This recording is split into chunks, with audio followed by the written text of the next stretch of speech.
Wala po, nauubos eh. Ng pasahero.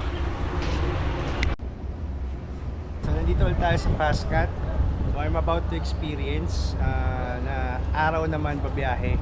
Kasi yung first day namin dito sa Mindoro, gabi kami umalis, no, umalaot and apart doon, ito yung sinakay namin, no, Montenegro. Ngayon sinakay namin na Pascat.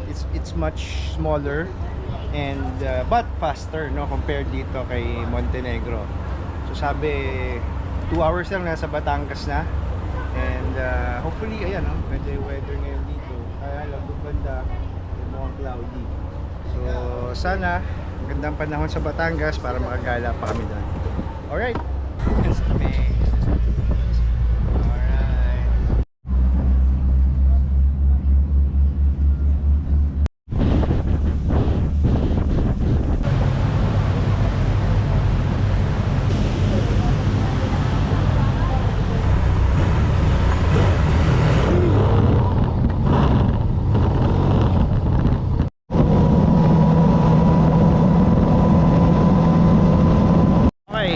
So, welcome to Tagaytay.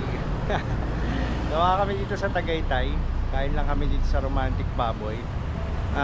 Dapat sa Mahogany, kaya lang nakakakain lang namin.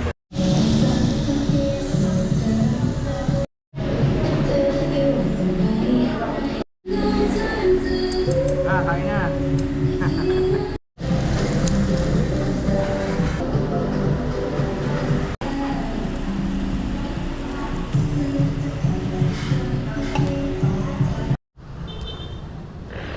Dito kami ngayon sa Starbucks sa Tagaytay. Pahinga muna. Mag-prop lang tapos picture dito. Medyo clear ngayon. Kitang-kita yung Taal.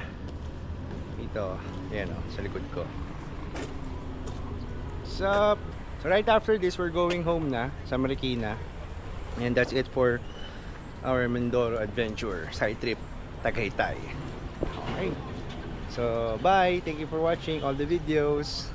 Don't skip the ads. Ads na yan.